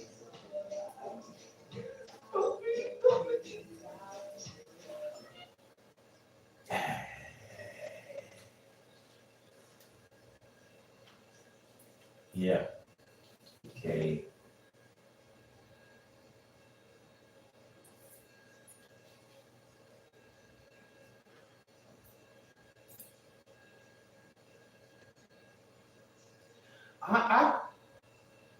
Okay. Okay. This. Yeah.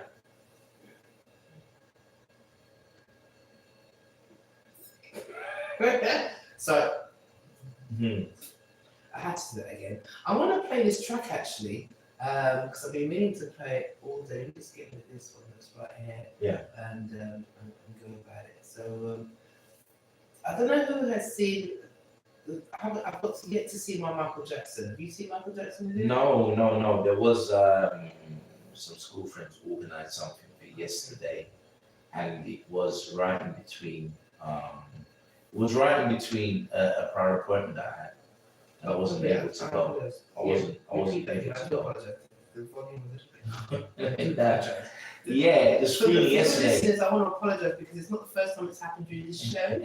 I'm the one that's handling the noise and the noise down. Yeah. Yes, some school friends actually went to go and see it yesterday. I wasn't able to go. I had a prior engagement. So I wasn't able to attend. Very again, there's a lot of thought-provoking, a lot of documentaries, not programs, and a lot of things regarding Michael Jackson. There's so much things on regarding I suppose again, now that he's no longer with us, from a legal point of view, you're in a better place to say what you want to say because there's no. Well, he's got family. Yeah. There's repercussions. Yeah. I mean, it is easier to talk about someone. It's easier when they're gone, and I suppose they've looked at the legal ramifications before they've made certain documents. Yes. They definitely have rules. They wouldn't have. Why would you have so many things coming out about him now? But no matter what they say, it's still making money. Yeah. Even though you listen, and I want to play this. Yeah. This is, one of his. I won't even say better ones. One of the ones that you think, wow, just the choreography and everything else. And you know what it is when you kind of hear it, because he was at a time when, even from a child to a teenager, and just always in the spotlight. One of the world's, as far as I'm concerned, just best performing artists. He probably is the greatest. The greatest. If you use a sporting word, triple threat. Yes, exactly. That's what I mean. Is a triple threat in basketball. If you can pass, if you can dribble, and if you can shoot, you're a triple threat. Wow. If you can sing, you can perform, and you can write and compose. Yes. You're a triple threat. And Michael Jackson would arguably be the greatest. Some people may argue that as a musician, in terms of the three dynamics, Prince is probably the better musician in terms of the range of instruments that he could play. But I don't think you can say that as a musician, as a performer, and as a singer, you couldn't say that Michael Jackson is not the greatest triple threat. Yeah, he probably is the greatest triple threat, where he could do all three to a certain level. I'd say and more. And more. And some people are. Maybe Prince had it a little bit more in terms of the instruments he could play. Yeah. Because he could play one or two or five or six. Yeah. For sure. Yeah. As composing, but then we're going to think of how they, the element of when they were, and also Michael Jackson came with a family. Prince, had a different story. Yeah. Prince had a different story. Yeah. I think as a performer. As a performer and dancer, I don't think there's any argument at all. No argument at all. in terms of stage presence and performing, you know, you would only, I think nobody would grudge Michael Jackson the title. People may say that, and with good reason, that Prince could play more instruments. So from a composing perspective, he would be in the same category as Michael Jackson. Even if he listens to the lyrics of both, Yeah. he listens to the words on both sides. Yeah. The industries that they're both created. Yeah. The Absolutely. records that Michael Jackson sold. I mean, this was before Yeah. internet. Yeah, before the internet, you know. So let's listen to the rest of this, and then we'll. What we now? Oh wow! So we're coming up to minutes tonight, but there's still a little bit or more to talk about because I want to go over the schedule for this week. The schedule. Miami and other things that's going on. Okay. Mhm.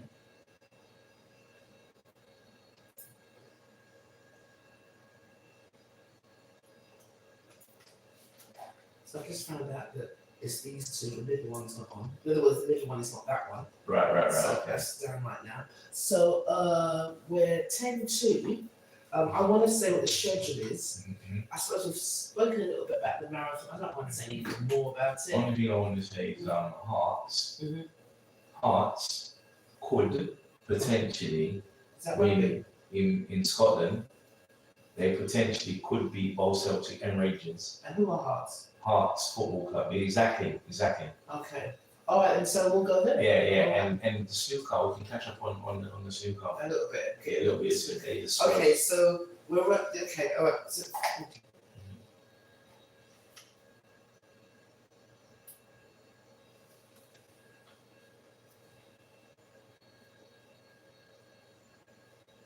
that is one smooth criminal. One of my. Do you have a favorite Michael Jackson track? I don't. Do you have a few favorites? If you Yeah. like. Let me see. Favorite Michael Jackson.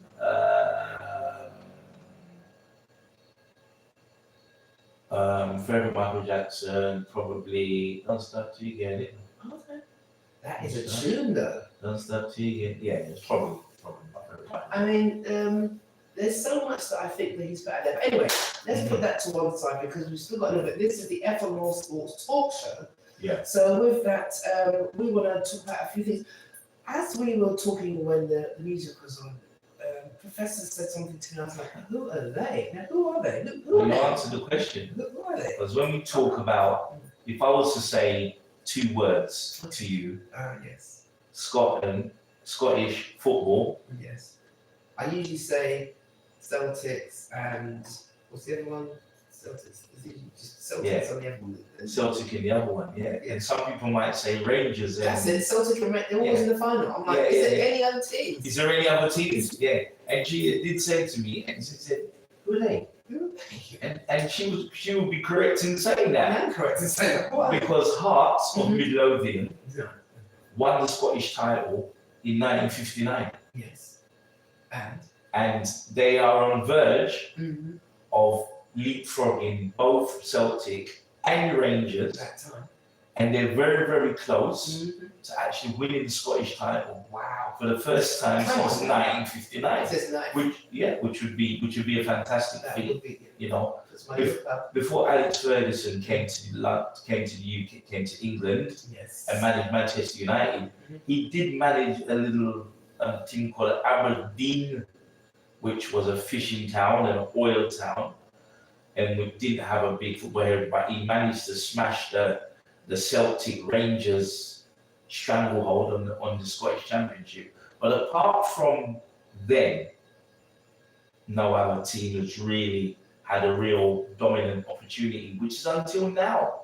And Hearts have had a fantastic season, and they are very, very close to breaking the Celtic Rangers stranglehold on the Scottish title. So when will we know?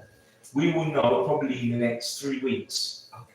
At the moment, they're top of the table, and they have to play Celtic. They have to play I Celtic. have to place it and win.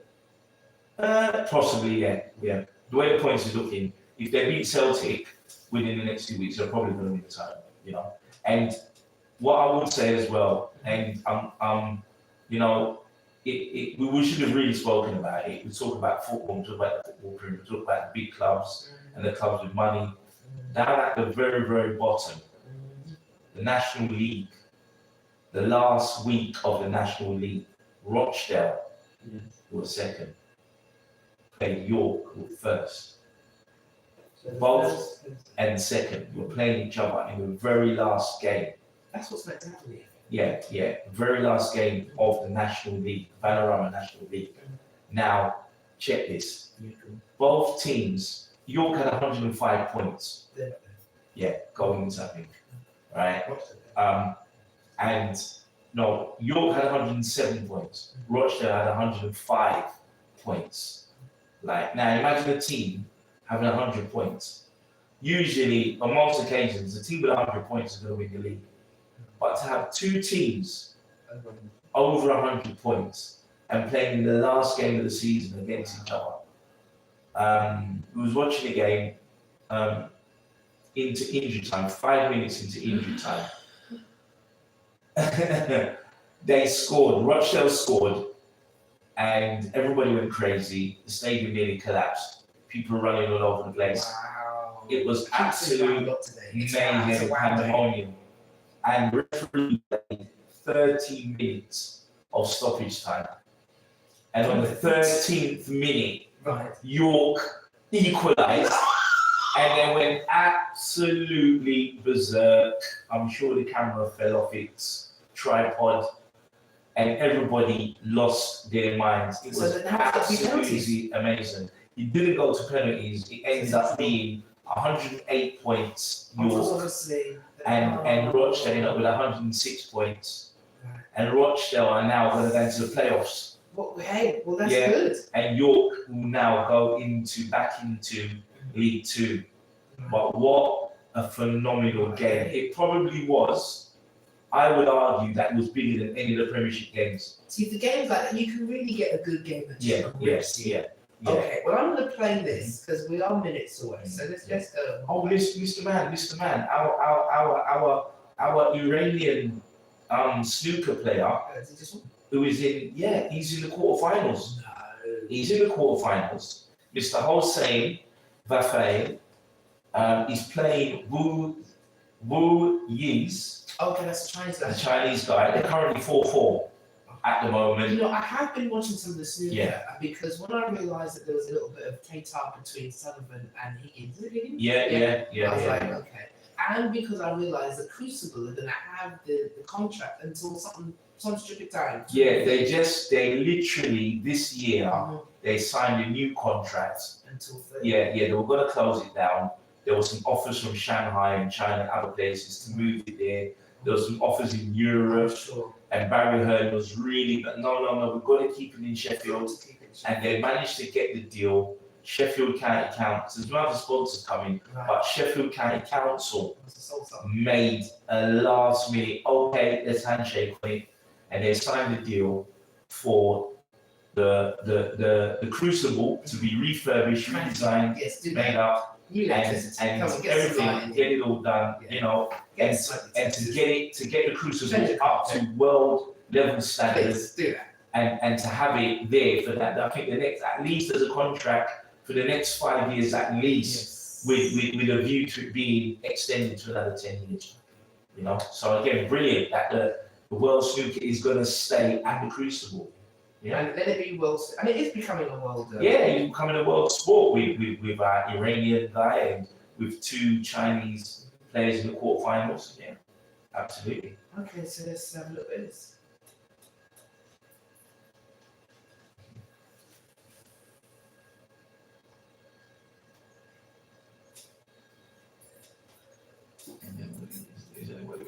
Anybody was.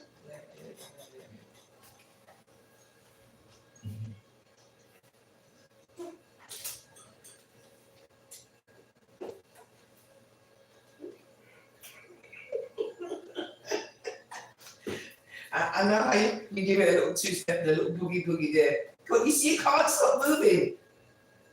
And you know when you walk down the road, and you see people that used to put the sleeves up on the jackets like they're really Michael Jackson up. Okay, so while that's going on, I've got to tell you about the schedule, obviously, for Miami. So we've got practice, as I said, first practice, that's 7 to 6:30. Then we've got this sprint qualifying, that's going to be at 9 to 10:14. That's obviously on the Friday. On the Saturday, we've got the sprint, which is at 5 to 6, and we've got the qualifying for the actual race, which is going to be from 9 till 10. And then on the Sunday, we've got the race at 9 o'clock. So, don't bother calling anytime after 7 o'clock. Make sure I've got the food ready, sit down, get nice. We've got moments to go. So, really, it's been quite a good day. What are you thinking, Professor? It's been Quite it's been an amazing, interesting day. It's been an amazing, fantastic, interesting day. I've done some rejigging around. I've found a place for our camera. We're now streaming live on not just football 7142. So we're global. That I'm hoping that every week. I think I've got the angle. I think I've got the right angle. You've got the right angle, definitely. Yeah. Hello, everyone. We're live to the world. So what we need to do is I need to let people know definitely when I'm here. I'm going to be streaming live. I'm going to try and let people know, see if we can pick up some more viewers and things like that. Conversation going. Definitely some more conversation going. We're definitely going places. We're going to be global. There's a lot going on. West Ham and Tottenham Hotspurs. Congratulations on West Ham. Yeah, absolutely. I also wanted I know last week I really enjoyed our conversation that we had about the Harlem Globetrotters. Yeah. I need to do a quick little shout out to my people there. So shout out to my people there. Shout out to the people. And I'll put some monologues which will be on Monday the 11th of May, and that's going to be at the Black Lion Pub, London, W690J. Want to let you know about that. That's going to be very nice. Buses and transport's available. Well, you can get that. You can get District Line, Elizabeth Line, Piccadilly Line, Elizabeth and City Line. Buses available 94 192 237 and 267 for those in London. And let's post some more logs at gmail.com if you want some information. Sponsored by the Rex Youth Foundation. So fantastic. Rex Youth Foundation sponsor. Yep. And also Peter Payne will be there, the caricaturist. And there'll be many puppets. Yes, they've already signed up, but just open my. And it's free. It's absolutely free. I'm hoping that one of Mondays I'm going to be able to make an appearance. I've got my men's group that I go to every Monday. Okay. So You're in London, yeah. I'm really hoping that I can get along to one of those definitely on Monday. Okay. Well, I hope maybe just tell them to say hi. Keep it cool there. Just tell you to go out and get some milk or something like that. I want to say thank you very much, Professor Johnson, for being with us here, and thank you for having me. No, certainly. I've not even been looking to see if anybody's. Right now, I can see 0-0. Okay. Which means that somebody might have logged on and said, "Well, then why ignore me, chap?" We're going now, but that can all change. That can all change. I think we let people know that we're streaming. We were busy last week. We were busy last week. Yeah. Just up and down the place. Well, I will be playing a little bit more Jackson's. I think I'll do that to have us go out. Oh, I will say, did you see or watch any of the marathon? I watched some snippets of it. Oh yeah, but the guy was a superhuman, But again, to break the 2-hour mark, and then the guy that's come behind him to break the 2-hour mark, it's setting a new ceiling in what man can do in athletics, and long may it continue. Once the ceilings get broken, to take 30 seconds off the 2-hour mark is quite something. Absolutely is. I say that I don't know because I don't. Yeah. I think I've got to respect and appreciate it. Yeah, of course. If you think that in 100 meters, so you say what, right, 958. So then you've got if you're running 100 meters, you say box run 9.58, you've got 9.7, 9.6. If you run 10, forget it. That's what half a second. Yeah, that makes all the difference. What makes all the difference. So half a second in 100 meters is a light year. Yes. If you can't run under 10 seconds, then don't even ask to be let into the back door. Okay. Just forget it. Don't put on your kit. Yeah, don't want to put it on because 10 point is what's there. Forget that. It makes me think what Yeah. man was running Yeah. maybe even 15 years ago. Yeah, of course. Nobody said in the 1950s, nobody said Roger Bannister could run the 4-minute mile, and he ran it in 4 minutes. And now people's It's running there the to be mile. broken. He's there to be broken. Now man's running the mile in 3 minute 40. So to run a marathon and to take, not just run it in 1 hour 59, and he's running it 1 hour 59 and 30 seconds, so 30 whole seconds off that marathon time. That's serious. Yeah. I want to say, well, I'm so pleased that we've got Grand Prix back, because it's like, life begins again. We didn't even go into the course. We can do all that next week. We'll be talking about the Miami Grand Prix. Let's see if Anthony can do it again to make it 3 in a row. Then obviously we've got the Ferraris, which are close behind them because the Mercedes are not really. Well, Mercedes are. Yeah, they are. They are most definitely showing it right now. Yeah. McLaren, okay. Piastri is hungry. Norris obviously wants to retain his championship. Yeah. Whether or not he will, I don't know, because I think we'll see. It's early doors yet. Obviously, I really hope that some others can show their mettle. Hadjar, I've got a little bit like Hadjar. And Behrman, loving the haircut. Hope his ankle's all right. Yeah. And with all that said, I think it's going to be quite something for the Miami Grand Prix. Let's have a little bit more. I wouldn't play another Miami one, but I think I'm going to go for a little bit more Michael Jackson. Well, this is the Jackson 5 actually. This is when they had afros. Yeah. So we're going to do this, and thank you very much for staying with us for the F1 All Sports Radio Talk Show. We've had Carol Glenn, Tunde Talks Football, Mr. McIntosh with his agenda, and Professor Johnson here in studio with me, Sheda.